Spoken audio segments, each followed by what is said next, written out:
자담회를 위한 팀들이 모두 준비가 되어서 이제 국토인프라의 현재와 미래를 위한 대화라는 주제로 공개 자담회를 시작하도록 하겠습니다. 청중 여러분과도 함께 하실 수 있는 시간이 좀 마련이 되어 있으니 잘 들어주시면 감사하겠습니다. 그러면 오늘 자담회를 이끌어 주실 자당을 소개해 드리도록 하겠습니다. 연세대학교 한승원 교수님께서 자당을 맡아주셨습니다. 한승원 교수님께서는 현재 대한통합학회 국회건설 인프라 포럼위원장을 맡고 계시는데요. 국토 인프라 분야에서 오랜 연구와 현장 경험을 바탕으로 오늘 자담회를 이끌어 주실 예정입니다. 그럼 이제 한승원 교수님께 자담회 진행을 부탁드리겠습니다. 교수님 부탁드리겠습니다.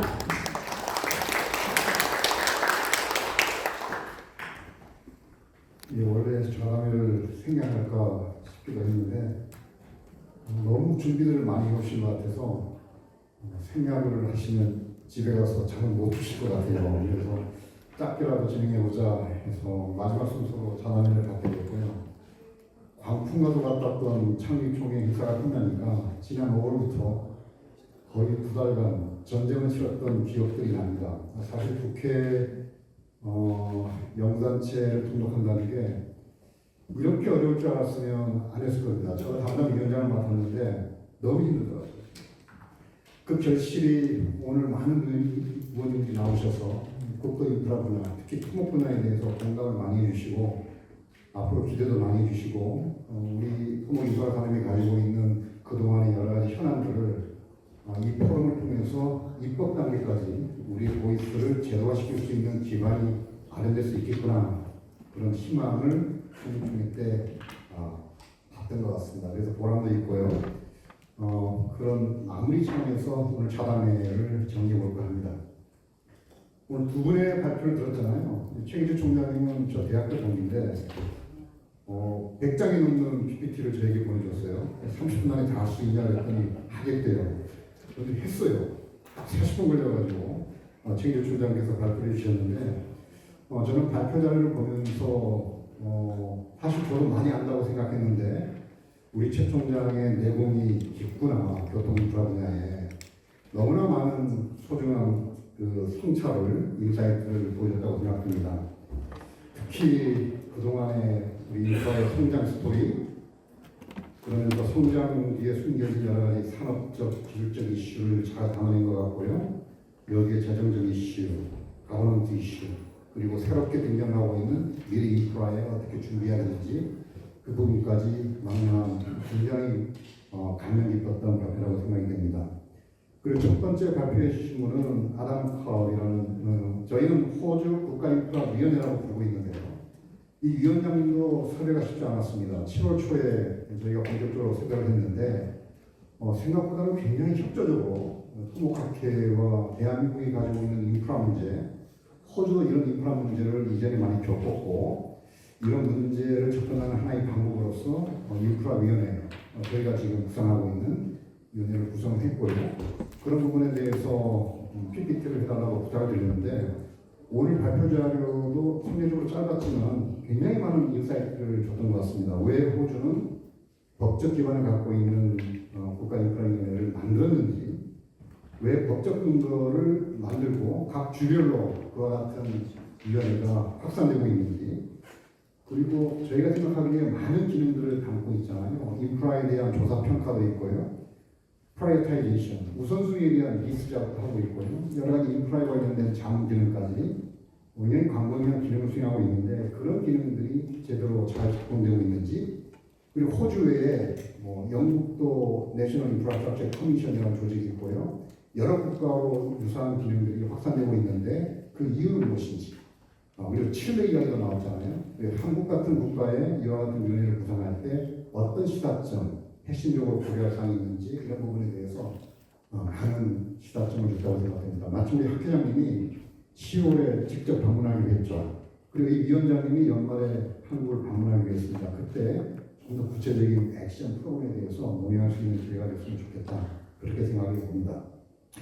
오늘 나오신 패널분들이 이 두 분의 발표자를 중심으로 자료를 준비를 해오신 것 같습니다. 패널을 소개하는 시간을 갖겠습니다. 먼저 우리 대한공학회 오늘 너무나 수고를 많이 주셨죠. 정춘기 학회장님 패널로 참석해주셨습니다. 멋진 기조 강연해 주신 아주대학교 최규 총장님 패널로 함께하셨습니다.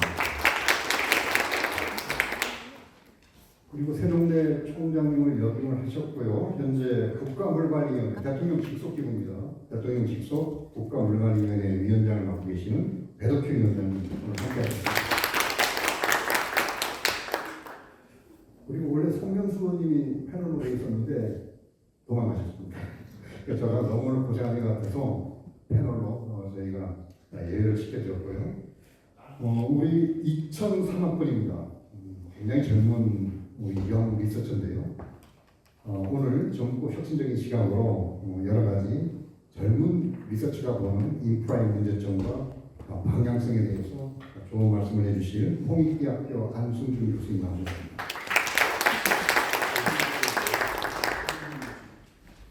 원래 토론은 라운드를 2번 돌릴까 했는데요. 좀 시간이 없어서 한 번씩 돌아가면서 준비해 오신 자료를 쭉 말씀하시는 그런 순서로 진행합니다.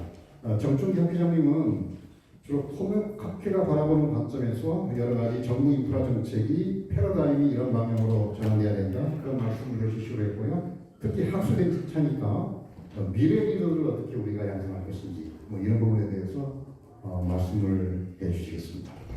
정 회장님 부탁드립니다. 네, 안녕하세요. 제가 오늘 3번째로 마이크를 잡습니다. 잡을 때마다 분위기가 조금씩 틀려가지고, 그리고 조금 전에 굉장히 혼란스러운 가운데에서 정기총회를 마친 다음에서 지금 머리가 조금씩 혼란스럽습니다. 먼저 제가 이런 말씀 드리기 전에 우리 국회 포럼 조금 전에 창립총회가 성공적으로 끝났잖아요.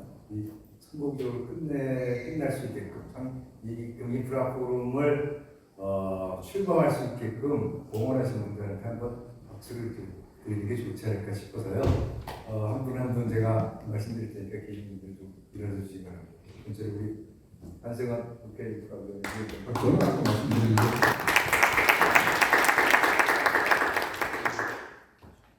손석영 대표님 나가셨나요? 전화 받으러 가. 우리 박정원 박사님. 진경호 박사님. 윤 박사님. 이 밖에도 지금 밖에 전화가 받으러 나가신 손석영 대표님, 그리고 굉장히 많은 분들이 도와주셨고요. 본회뿐만 아니라 지회에서도 광주 전남지회 이자우 기자님, 그리고 부울경의 이완 대장님, 그리고 대구경주의 오세돈 대장님, 이렇게 전국에 있는 모든 지회들이 한마음 한뜻으로 모아서 이 창립총회, 우리가 이 포럼을 구성하게 됐고 오늘 창립총회를 열었습니다. 이분들한테 대장으로서 다시 한번 감사드리고요. 이제 그 토론으로 돌아가도록 하겠습니다. 이 국토인프라를 혁신해야 된다, 앞으로 어떻게 해야 된다 하는 것에 대해서 순간순간 생각날 때가 잠깐씩 얘기를 많이 했는데, 제일 첫 번째는 국토인프라 정책이라는 것은 우리가 2, 3년, 5년, 10년을 두고서 국토인프라를 건설하고가 아닙니다. 한번 만들면 50년, 경우에 따라서는 100년까지 가는 장기적인 안목으로 우리가 인프라를 건설하고 정책을 수립하고 이렇게 되는 거거든요.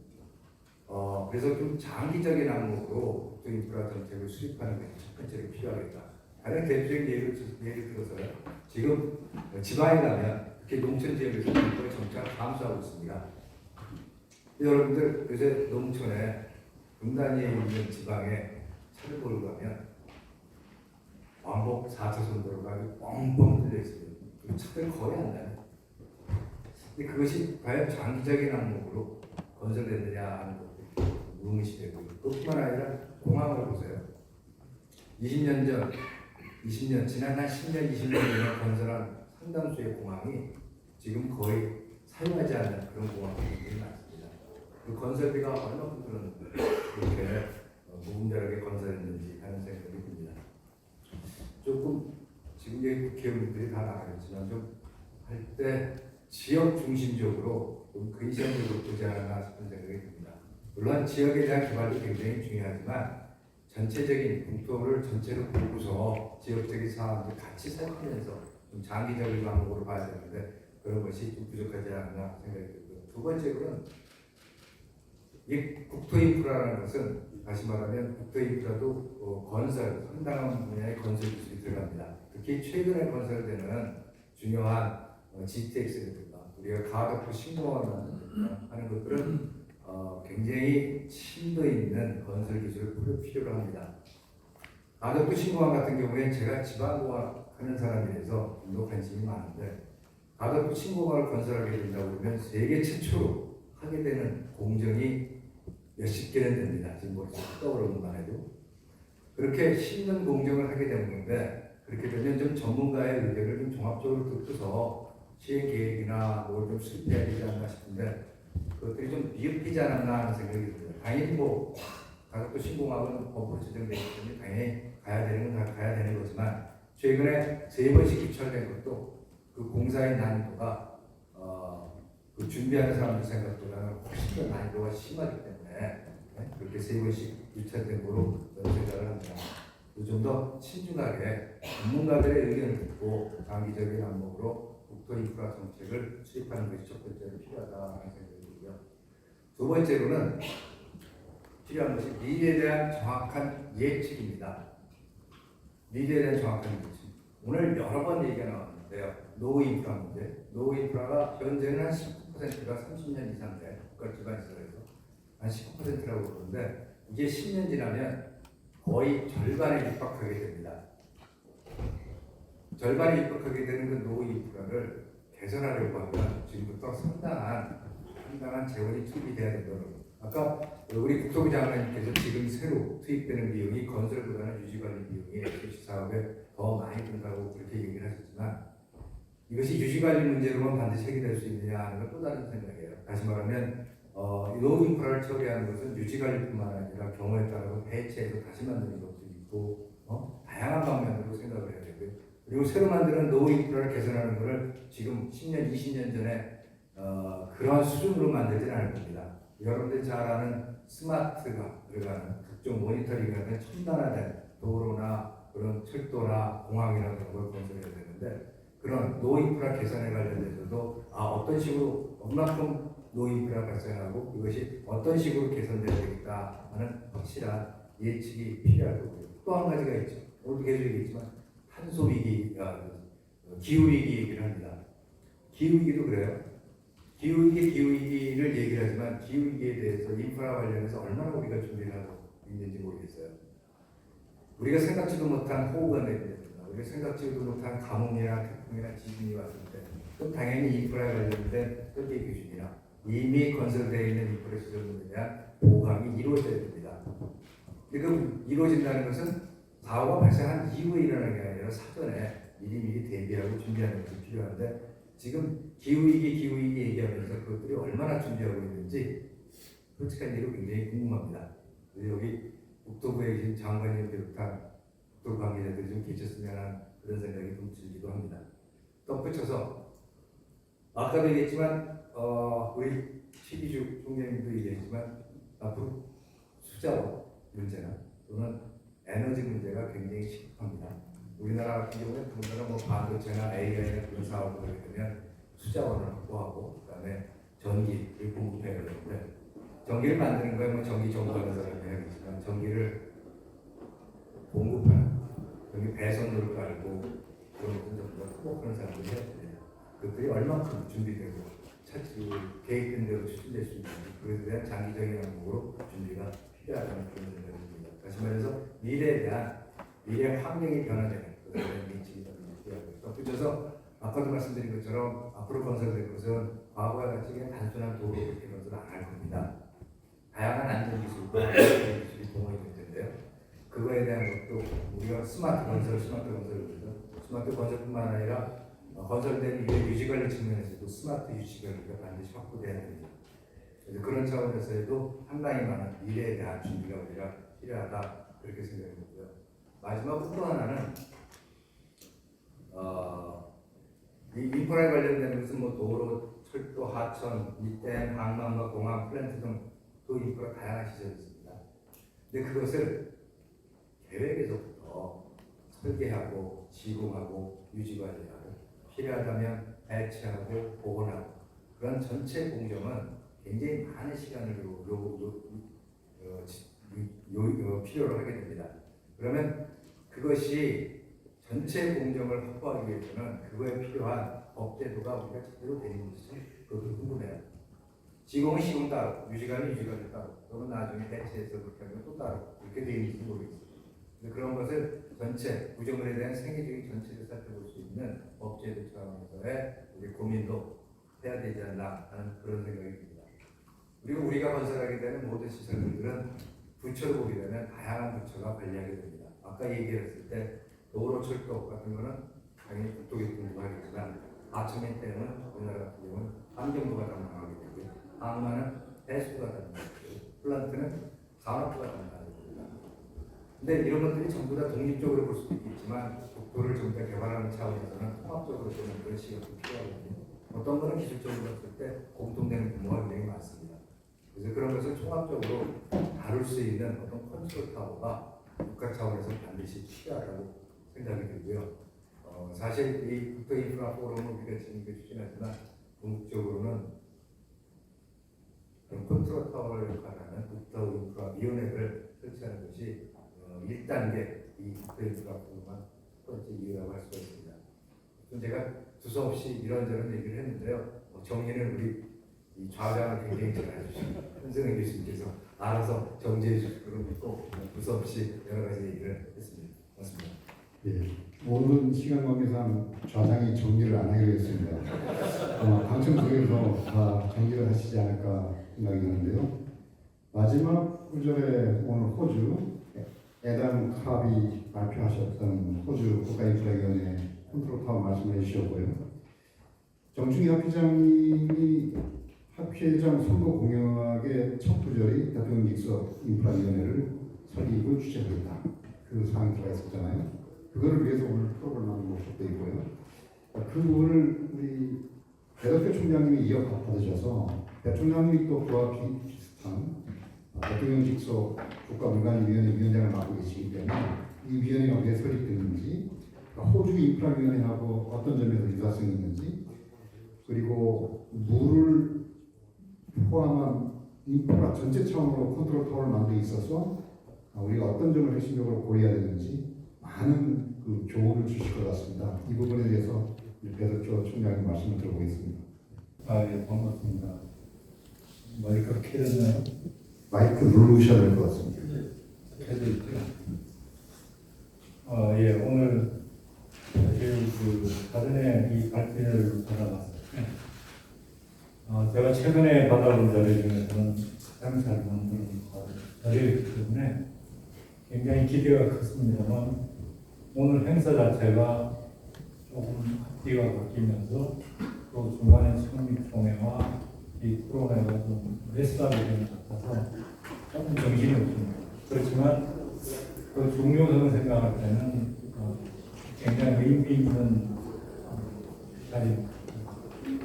다만 이제 우리 정충기 회장님도 말씀하셨지만 그냥 짧게 한 3가지 정도만 오늘 발표라든지 또 여기서 조금 한 번 더 생각해 봐야 되는 문제들을 말씀드립니다. 첫 번째는 이게 국토교통위원회 간의 이익에 대해서는 좀 곤란합니다.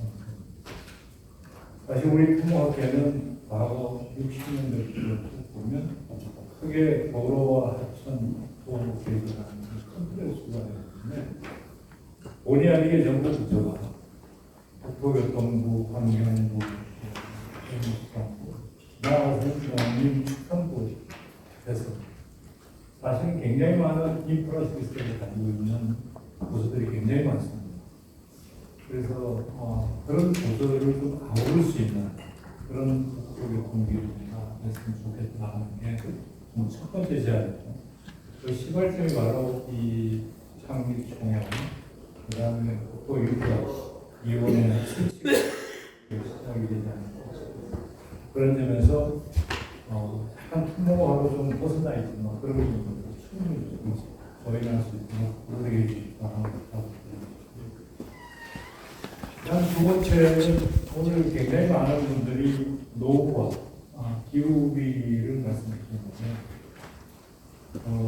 기후위기 쪽은 저는 이제 전공이 수자원입니다만 상당히 많은 부분 좀 진도가 나가 있는 부분. 1990년대부터 이제 기후위기가 거론됐는데 초기에는 예스노의 문제도 있고 이제는 누구나 공감하고 아마 잘 아시다시피 최근에 보면은 홍수와 가뭄이 끊임없이 반복되는데 과연 이런 매년 반복되는 홍수나 가뭄 또 변화 또는 폭염까지 포함해서 이런 부분에 대해서 우리 사회기관들이 어느 정도 역할을 할 수가 있는가 하는 부분에 대해서 학술적으로 규명이 되고 있는 그런 측면에서는 사실 우리 또 그 건설 인프라 시설 기준에 대한 검토가 대부분의 우리가 시설 기준을 보면 과거의 관측 자료를 넘기는 이루어졌는데 이제 미래에는 과거 현상이 반복되지 않고 새로운 현상을 나타나기 때문에 그에 대한 시설 기준은 좀 제공을 하고 통합해서 전반적인 기준을 제시하는 게 필요하다. 그 다음에 세 번째는 인프라 시설에 대한 개념도 재정립을 해야 됩니다. 다시 말씀드려서 원래 우리나라 상해강댐 건설된 지 50년. 과거 60, 70년대에는 사실 홍수나 이런 것들을 방지하는데 생활용수나 가물용수를 공급하는 주기였는데 최근에는 이 댐에 대한 개념도 굉장히 많이 있습니다. 그게 지역 주민들의 인식 구조가 달라졌죠. 그 다음에 더 나아가서는 커뮤니티 문제라든지 결국 토목 시설 자체가 그 지역 주민들이 좋아하는 형태로 만들지 않으면 앞으로는 굉장히 지역에서 환영하지 못할 소위 말하는 토건공화국이라는 얘기가 또 나왔습니다. 그런 점에서 과연 앞으로 우리가 시설을 건설할 때는 어떤 개념으로 50년 전에 동일한 개념은 당연히 포함이 되어야 되지만 최근에 만드는 신개념의 개념들이 좀 들어오는 것이 중요하다는 이렇게 보고요. 특히 이 부분에서는 저는 갈등 구조를 해결하는 게 굉장히 중요합니다. 사실 여기 계신 분들은 다 토목시설, 인프라 거의 아마 찬성론자들이 중심이 될 텐데 우리나라 국민들 중에서 디아드 사이드는 이 부분에 대해서 굉장히 부정적으로 바라보는 시각을 가지고 있는 분들이 계시거든요. 근데 그분들의 의견을 무조건 무시할 일이 아니고 과연 우리가 학자라면 뭐는 옳고 뭐는 또 아니다라는 이런 부분에 대한 것을 좀 꾸준히 제시를 하다 보면 서로 간에 좀 이렇게 장벽이 좀 해소되는 그런 측면에서 소위 그 토목 시설에 대한 거부는 굉장히 신부적인 얘기지만 그런 부분에 대해서도 우리 한번 포럼에서 고민해 주시면 좋겠습니다. 네, 감사합니다. 총장님, 그 국가물관위원회 관련 사항도 예. 준비를 해 오신 것 같은데 예. 혹시 말씀해 주실 수 있으면 바쁜 것 같아서 스킵을 했는데 잘 아시다시피 우리나라에서 그 물관리도 보면 역사적 시대적으로 다 나누는 배경이 있어요. 수량은 국토교통부가 했고 수지는 환경부가 관리를 해왔는데 이 2018년 환경부로 일어났습니다. 지금도 그것이 적절한가 하는 것들은 개인마다 좀 느끼는 건 다릅니다만은 이제 환경부로 일어나가 됐지만 여전히 그 발전용 댐은 산업통상자원부가 하고 농업용수는 농림부가 하고 또 소화천은 해양부가 하고 근데 정부 부처라는 것이 해양부처에 일어나는데 부처와 부처를 넘나드는 일들은 국가적인 기구가 없습니다. 그래서 국가물관위원회가 일종의 물 관리에 있어서는 컨트롤 타워가 역할을 하기 위해서 설립을 했거든요. 제일 중요한 건 국가 물관리 기본 계획에서 국가계획 중에서 최상위 계획을 수립하고 그 다음에 각 부처가 실행하는 이런 사업들에 대해서 이게 국가계획에 얼마나 부합하는지 이런 부분을 심의하고 의견을 합니다. 마찬가지로 우리 국토인프라도 보면은 사실 토목학회 그 다음에 또교통위원회가 주가 되지만 여전히 많은 부처가 산재해 있거든요. 말씀드린 것처럼 해수부도 그렇고 농림축산도 그렇고 또 산업자원도 그렇고 이런 부분들을 하나로 어떤 컨트롤 타워가 될 수 있는 그런 기구가 정 회장님 말씀하신 것처럼 조속히 좀 수립되고 제일 중요한 것은 국가 우리 인프라 계획들에 대해서 적어도 10년, 20년 정도를 그 이원에 비전을 제시하고 실행 계획을 제시하는 것이 그런 생각을 해봤습니다. 예, 박수 부탁드립니다. 우리 배덕표 위원장께서 굉장히 소중한 인사이트를 많이 제시한 것 같습니다. 귀에 들어왔던 게 과거에 정부가 일방적으로 공급했던 인프라 개념에서 우리가 벗어나서 뭔가 인프라의 개념 정리부터 주민 속으로 다가가는 인프라, 주민 참여 인프라 쪽으로 가지 않으면 똑같이 토건 중력을 들 것이다. 그런 뼈아픈 말씀을 해주셨고요. 국가물관리위원회와 같은 기능을 갖는 모든 인프라를 포괄할 수 있는 새로운 선진형 가버넌스 조직 체계도 검토를 할 단계에 왔다. 좋은 말씀을 해주셨습니다. 다시 한번 감사드리고요. 다음번 순서는 우리 젊은 세대로 넘어가 볼게요. 우리 안승준 홍익대 교수님은 좀 전에 설명드릴 때 말씀드렸죠. 03학번입니다. 40대 초반 학자고요. 평소에 건설 인프라, 독도 인프라 프로그램에 대해서 독도 인프라의 가치 재창조에 대해서 많은 연구를 하고 계시고 발표도 하고 있고 보이스도 내고 있는 아주 대표적인 학자입니다. 시간 제한을 안 할 테니까요. 하고 싶은 이야기 다 하십시오. 양승민 교수님 부탁합니다. 네, 방금 소개받은 홍익대학교 건설환경공학과 재직중인 안승준입니다.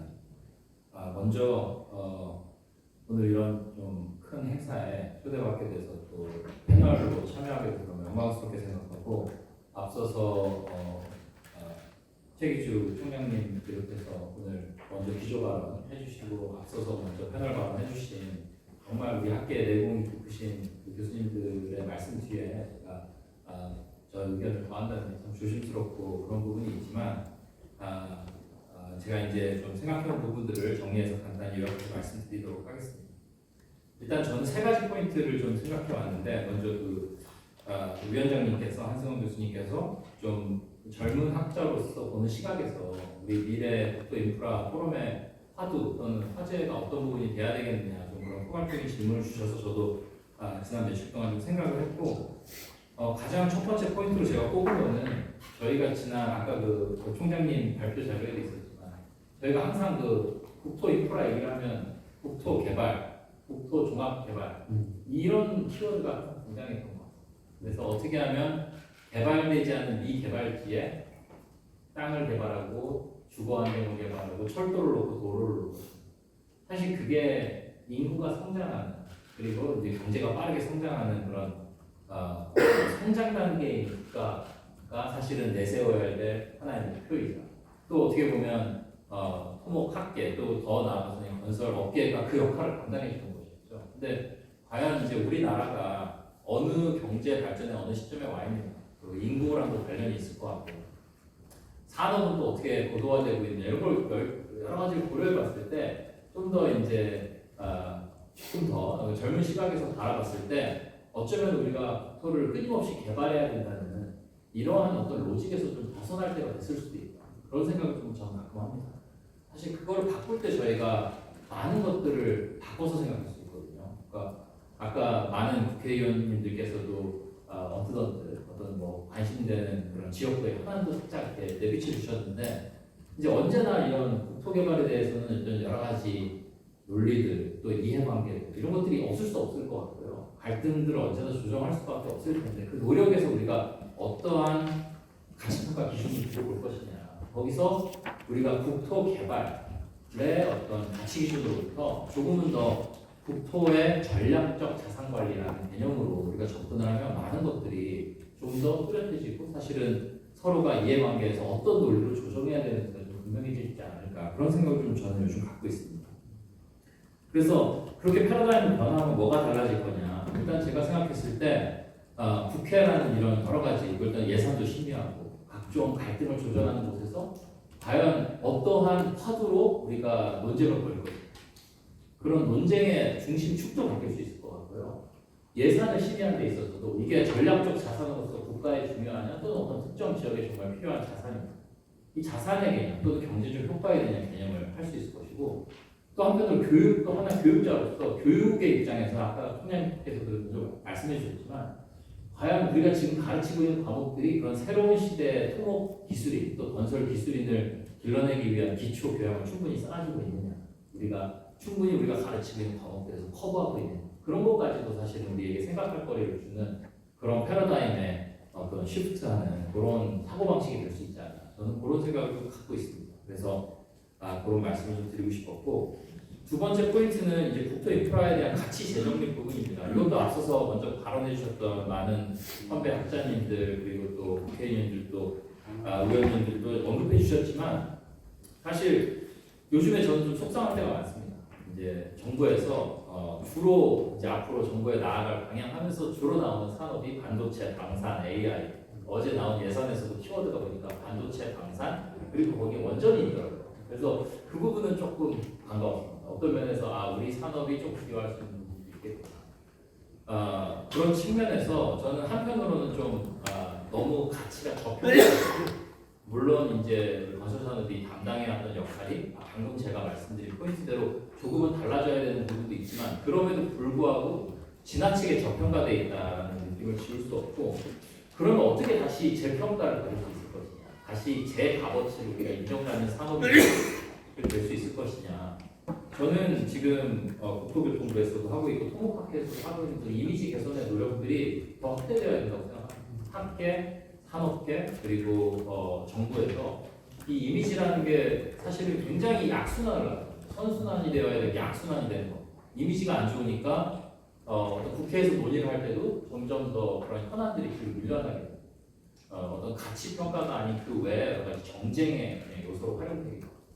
그다음에 또 이제 교육자적인 측면에서 학생들이 이 산업에 이제 내가 미래를 진출한다고 했을 때 그런 데에 대한 희망, 포부 그거를 가질 수 있는 산업으로 보이느냐 이런 모든 것들이 다 선순환 또는 악순환에서 좀 이 이미지라는 부분이 악순환이 일어나고 있다. 그런 걸 굉장히 젊은 우리 이 소사이어티의 멤버로 굉장히 안타깝게 생각하고 그런 면에서 지금 다행스러운 건 국토교통부 토목학회가 되게 적시에 이미지 개선에 대한 노력을 시작했다고 보고 있고 이런 부분들을 좀 체계적으로 더 확대해 나가야 된다. 그냥 위원회에서 뭐 어떻게 한번 해볼까요라고 논의하는 수준이 아니라 정말 정부의 건의도 하고 이런 미래국토 인프라 포럼을 통해서 좀 입법적인 부분으로 또 제도적인 부분으로 해줘야 될 부분들은 좀 다뤄주고 그런 전방적인 노력이 필요하다 생각합니다. 제가 준비한 마지막 포인트는 저희 이제 사람에 대한 부분입니다. 저희 건설 산업에서 저희가 일하는 또 공부하는 또 우리 커뮤니티에 있는 분들. 이제 비교적 젊은 이제 이 소사이어티의 멤버로서 보면은 제일 안타까울 때가 저희 학생들이 조금 다른 산업군에 진출할 학생들보다 포부나 희망이 조금 더 소박한 것 같아요. 왜 그럴까? 아까 이미지도 있을 것이고요. 산업에서의 여러 가지 처음들이 있을 것이고. 그래서 제가 최근에 또 우연한교회 이런 어떤 한 사람이 어떤 직장에서 성과를 낸다고 했을 때 그게 어떤 팩터로 구성되나 약간 학술적인 내용이 될 수 있는데 역량, 동기, 환경 이렇게 세 가지 축으로 분석할 수 있다고 합니다. 먼저 그 한 사람이 내재적으로 어떤 역량을 갖고 있냐. 그 더 나누면 지식, 기술, 태도 이런 것도 있을 수 있고요. 그 다음엔 동기입니다. 동기. 건설 산업으로 진출하려는 우리 젊은 학생들 그리고 이제 젊은 기술인들이 동기라는 건 공정한 보상, 성장 기회, 업무에서의 어떠한 의미를 부여하고 있는 그런 어떤 동기적인 부분. 그 세 번째 환경입니다. 그러니까 환경이라는 건 기업 문화, 발주 및 계약 방식, 업무 환경, 보기. 뭐 이런 세 가지 축을 생각해 봤을 때 건설 기술이 너무나도 불리하다. 다른 산업에 대해서.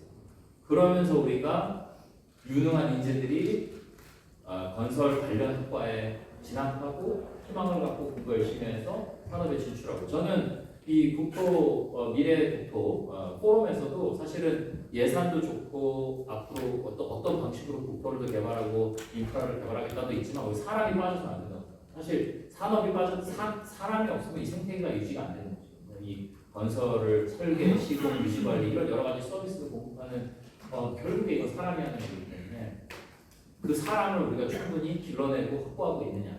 그리고 지금 뭐 자세히 말씀드릴 시간이 없겠습니다만 그 건설 기술의 고령화 문제 어떤 산업보다 심각한가 이런 것들을 포함해서 우리가 이런 포럼 또는 아까 위원장님 우리 학교 회장님께서 말씀해 주셨던 나중에 또 위원회가 출범된다면 다른 것보다도 우리 건설 산업의 생태계 내에 제일 중요한 역할을 차지하는 우리 사람을 꼭 넣어서 좀 여러 가지 정책 제도적인 부분을 논의해 주셨으면 좋겠다 그런 생각을 합니다. 박수 부탁드립니다. 역시 이 젊은 교수님을 잘 모신 것 같아요. 제가 안 교수님 나이 때 이 정도의 해안이 있었던가, 이 정도의 우리 산업에 대한 성찰을 할 수 있었던가, 그렇게 보면 우리 안 교수님 참 대단한 것 같고, 안 교수님 같은 젊은 학자들을 보면 그래도 우리에게 미래는 있다, 뭐 그런 생각이 듭니다. 상당히 인사이트가 있네요. 그동안 사실 저희 토목공학 교육은 개별 시설물에 대한 요소, 점에 대한 교육이었다고 생각이 됩니다.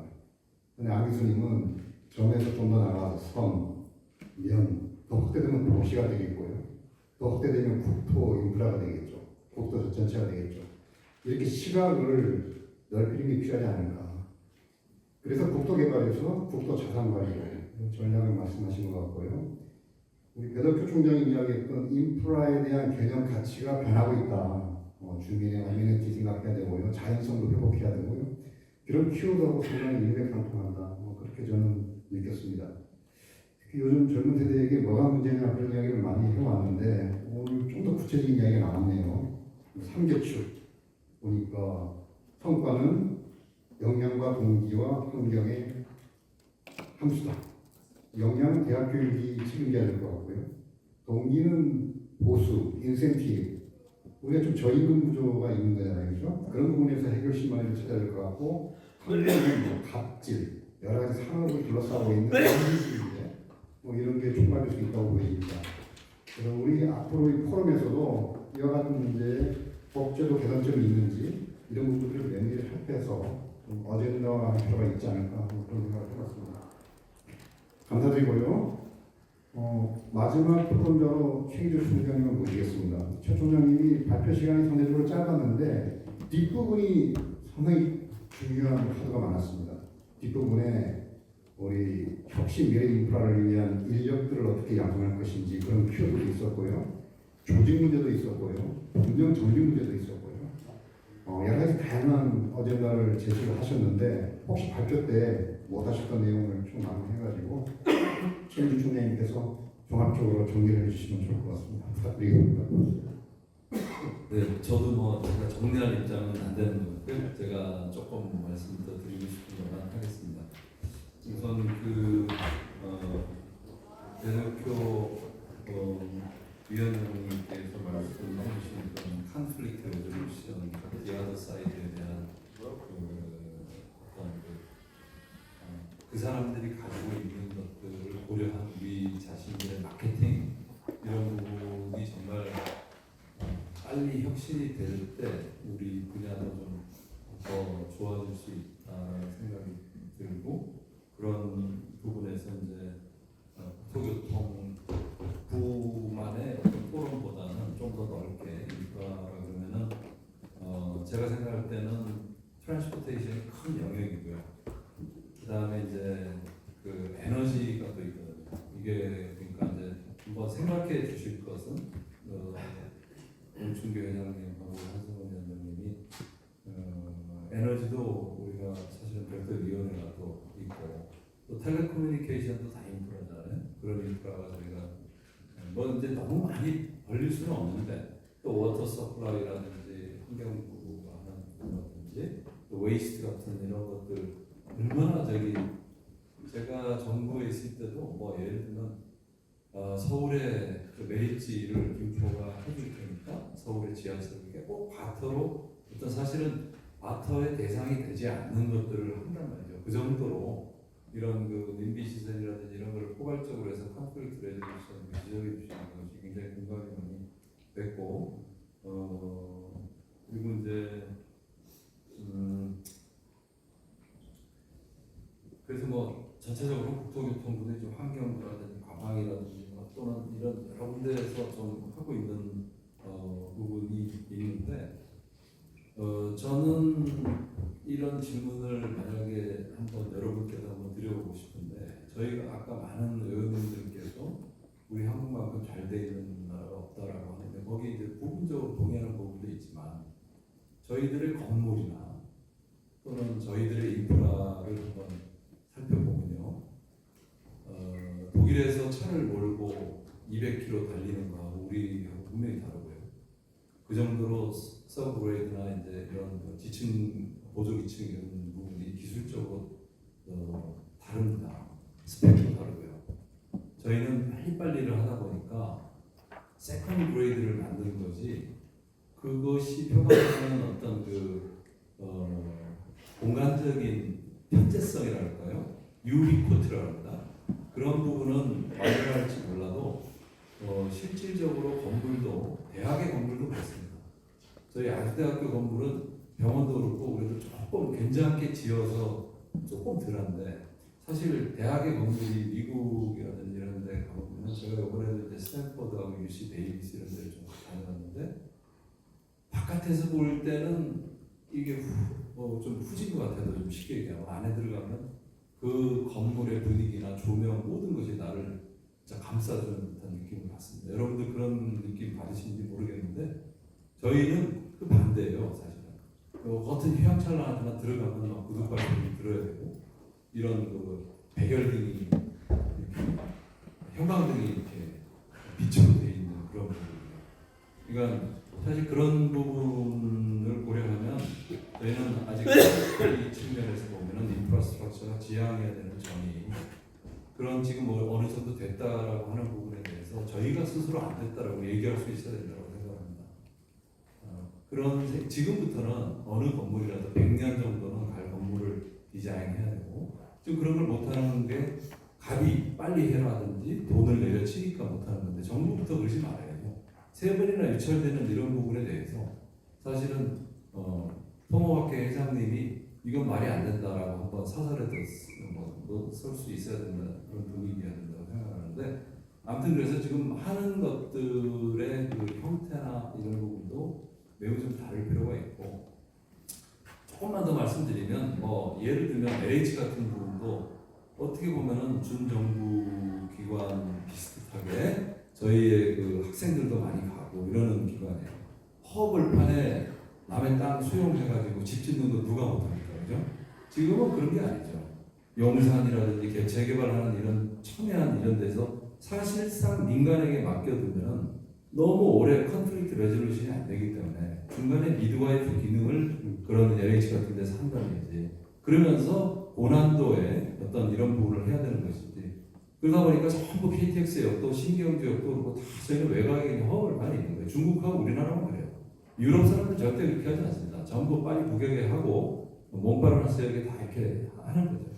그런 부분을 우리가 세계 보면은 너무나 인프라 자체도 고난도를 스스로 회피하고 있는 부분에 설계를 하는 거고 그래서 그런 부분이 선정이 되고 그런 선순환이 되도록 하는 제도의 개선이나 터키 제도의 개선 이런 것까지도 해야 된다는 거죠. 저희가 지금 시작을 안 하면 누가 먼저 하겠습니까?